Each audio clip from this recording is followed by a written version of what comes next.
এই বাংলাদেশ আর বাংলাদেশ নাই, যারা হত্যা করতেছে তাদের কোনো বিচার হইতেছে না। ছুটকি মারিয়া দিব গো, তোমরা তো টার পাইবা না। আমার প্রাণ প্রিয় বন্ধুগণ, আপনাদের মাঝে আমি নতুন আলোচনা নিয়ে আসছি। দেশের পরিস্থিতি আজ ভালো না, আমার সোনার বাংলাদেশ আজ ভালো না, আমার সোনার বাংলাদেশের মানুষ আজ ভালো না, আমার এই সোনার বাংলাদেশ আর ভালো হবে না। কারণ এই সোনার বাংলাদেশে দর্শন বেড়ে গেছে। এই সোনার বাংলাদেশে মানুষ যখন চাকরিতে ব্যস্ত থাকতো, যখন চাকরির আশায় ব্যস্ত থাকতো, যেদিন চাকরি নিয়ে পড়ে থাকতো, সবাই যখন চাকরি নিয়ে খুঁজে থাকতো, নতুন ভাবে শুরু করেছে। আমার দেশের মানুষ এখন চাকরি নিয়ে ব্যস্ত না, আমার দেশের মানুষ এখন এই চাকরি খুঁজে ব্যস্ত না, কারণ আমার দেশের মানুষ এখন খুন নিয়ে ব্যস্ত, আমার দেশের মানুষ এখন হত্যা নিয়ে ব্যস্ত। আমার এই দেশের মানুষ সোনার বাংলাদেশ নিয়ে গড়ার চিন্তাতে ছিল, যে দেশের মানুষ সোনার বাংলাকে সোনার মতো খাঁটি করার জন্য সেই চিন্তা নিয়ে এগোচ্ছিল, সেই মানুষ আর মানুষ না, আবার সেই বাংলাদেশের মানুষ আজ ধ্বংস হয়ে গেছে।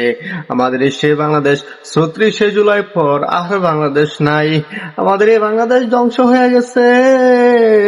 এই বাংলাদেশ আর বাংলাদেশ নাই, এই বাংলাদেশের মানুষ এখন হত্যা খুন নিয়ে ব্যস্ত। আরে ভাই, কি করব, কার কথা? যারা হত্যা করতেছে তাদের কোনো বিচার হইতেছে না। যাও থানায় নিতেছে, কিন্তু থানায় বেশি দিন রাখতে পারতেছে না, হত্যাকাণ্ডের বিচার হয় না। এই যারা হত্যা করে ধর্ষণ করে তাদের কোনো বিচার হয় না, তাদের কোনো আইন আদালতের কোনো ব্যবস্থা নাই, আইন শৃঙ্খলা বাহিনীর কোনো উন্নতি নাই। এই আইন শৃঙ্খলা বাহিনী তাদেরকে ধরে নিয়ে যায়, কিন্তু কিছুদিনের জন্য ধরে নিয়ে যায়, সেই কথার চিন্তা করে না।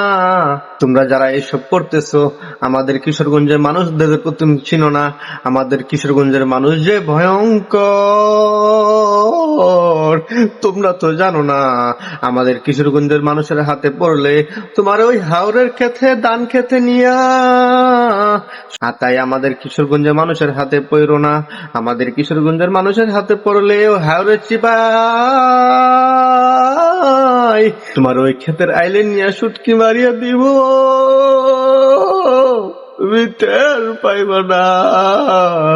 তাই তোমরা কিশোরগঞ্জের মানুষের সঙ্গে এরকম করো না গো ভাই। তোমাদের হাতে ধরিয়া বলি, তোমাদের পায়ে ধরিয়া বলি গো বাবারা, তোমরা কিশোরগঞ্জের মানুষের সঙ্গে এরকম করো